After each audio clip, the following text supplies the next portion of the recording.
Hi HCGers, this is HCG Berry Babe, and I have good news today. This morning at 5:30 I got on the scale and I was at 1.6 release for a total on 11 days of very low calorie protocol, 12.3 total, which put me 2.2 below LDW and 13.9 to my goal of 148. And I went ahead and recorded my 5:30 weigh-in because I really wasn't tired. I hadn't fallen asleep till way after 2 o'clock, but I didn't know if I was going to sleep anymore, but I crawled back into bed, and when I woke up again, I was awake for a while watching TV and catching up on vlogs and that sort of thing, and I fell asleep again, and when I woke up again at 11:45 I had dropped a full pound. So what I'm counting as official is 161.9, but I actually saw 160.9 on the scale, which back in November, before I went on vacation and abruptly stopped the HCG and started eating crap,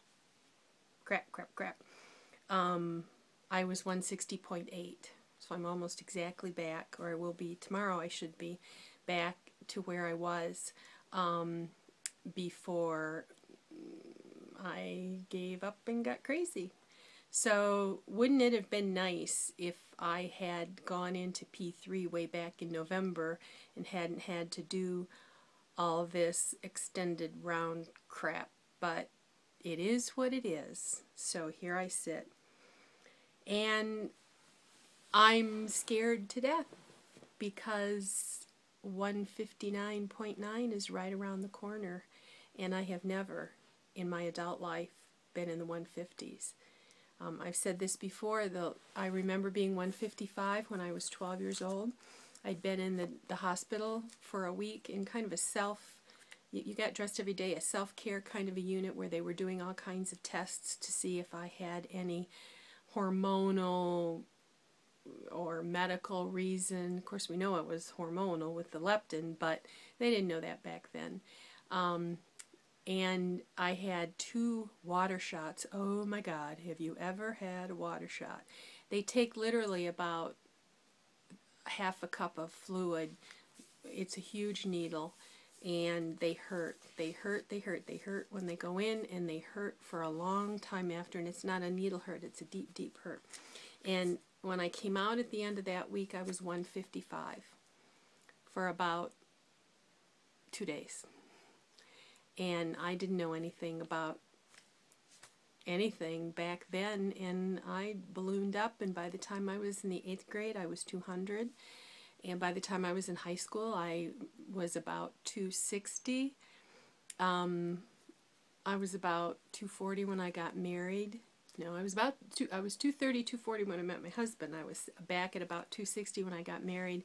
And then with using the wedding presents and having my own kitchen, I ballooned way up. And that's when I was first married, was when I was in my 323s. So, I have to laugh. I'm doing a shout out to Queen Shelley because in one of her vlogs from back, she did something that made me laugh out loud, and I wondered how many of the younger viewers understood what she was doing. She said, "Danger, danger," and I'm not sure if she said, "Danger, danger, Will Robinson," but she kind of moved her arms around. And for those of you that, I don't even know if it's on cable, there was a show. It was in black and white, but that's what our TV was back then, called Lost in Space. And there was a robot who was always announcing when there was danger. And he was a big, probably 3 feet across metal can that if you pushed down on him, it would look like an accordion. And he had these big arms, and he would always say, Will Robinson was, I don't know if that was the little boy or if that was the captain, but he'd say, "Danger, danger, Will Robinson."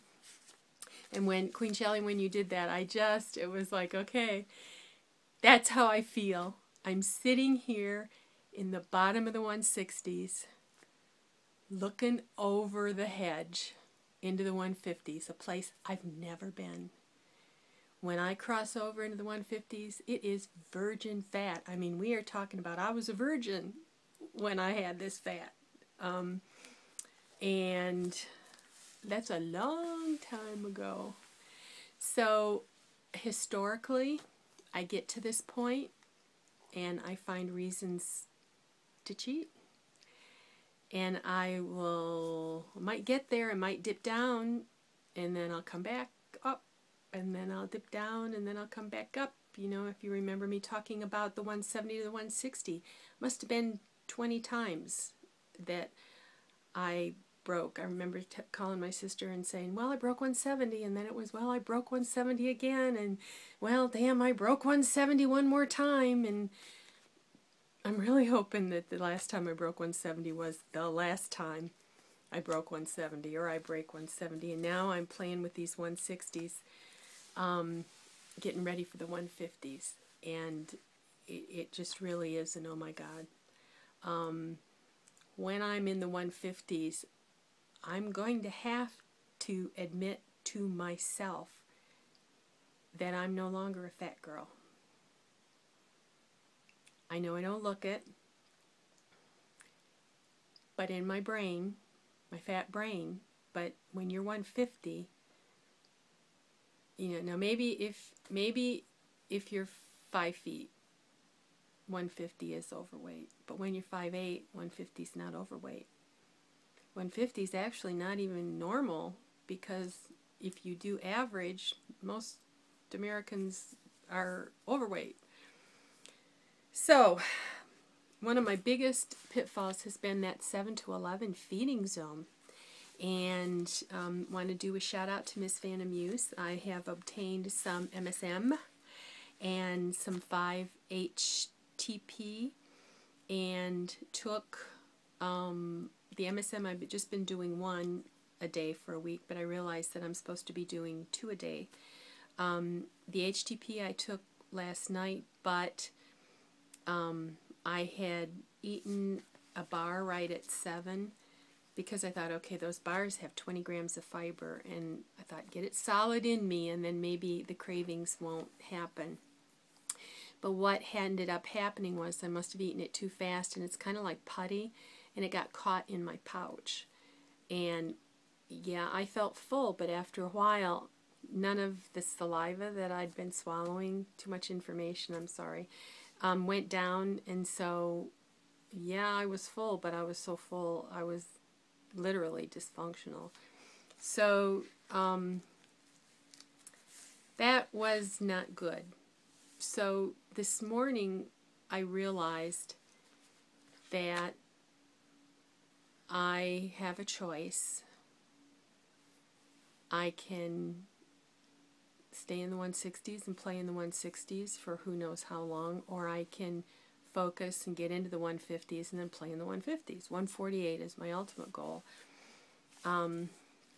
So I, to this time, and it's running about 7:15, 7:30, have had an excellent day.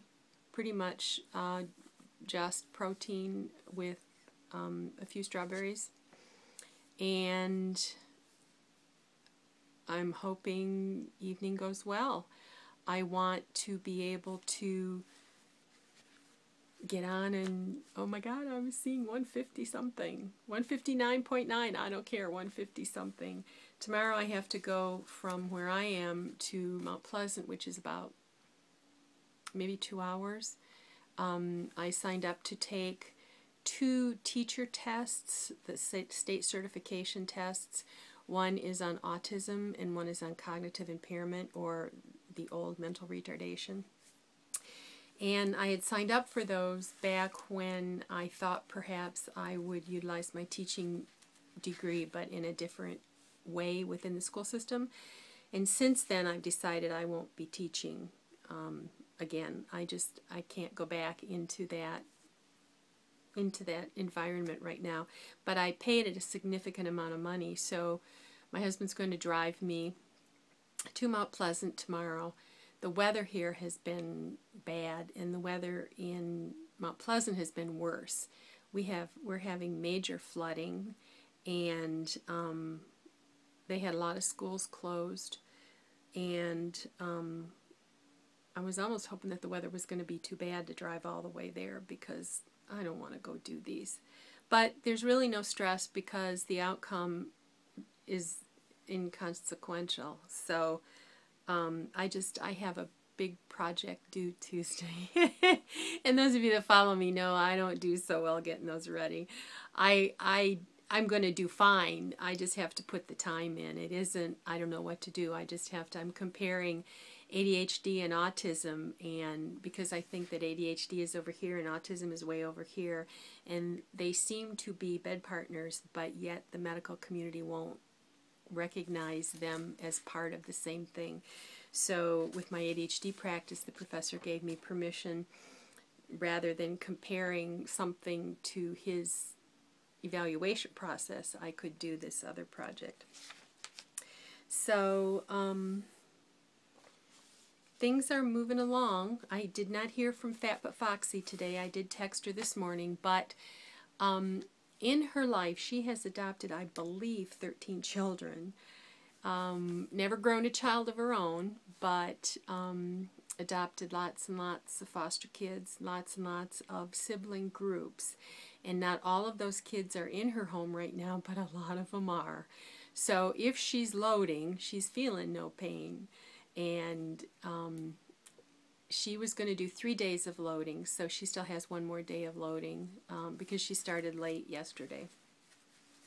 So I don't have any word on her, and also have to finish getting taxes together. We're not filing right now. I mean, I bought the tax program to figure out whether we had to pay so we could file an extension. But now I have to run the state, I have to fill out the state form in order to fill out that extension request. So hopefully I won't put this off until October 15, which then is when we finally start paying attention. I don't want to go there. My husband actually called on this little office that I've had my eye on in our downtown corridor. And I said, it's not helpful you telling me that. I mean, I don't have any paying coaching clients, whether it's ADHD or HCG right now, and I kind of tend to rush into things and spend a lot of money making things pretty, and then there's no income there. So I'm trying really hard to be conservative with that. So I'm sorry I'm going so long, but I'm so glad that I have such good news to share, and looking forward to getting ready for bed and getting on the scale and seeing where I think I might be in the morning. Last night when I got on the scale, I was the same as I'd been in the morning, so I was anticipating a loss. So I'm kind of glad that, well, no, I can't say I'm glad, but I screwed around my first 2 weeks, and it's like I had a 2-week load. Right now, I don't really feel like cheating, which is good, which surprises me. It kind of surprises me. There isn't anything left much in the house to cheat on, but that's never stopped me before. So I'm sorry this ran so long. I'm going to go take some 5-HTP and mellow out and try to get to sleep before 2 o'clock this morning. So that is all. Bye-bye for now.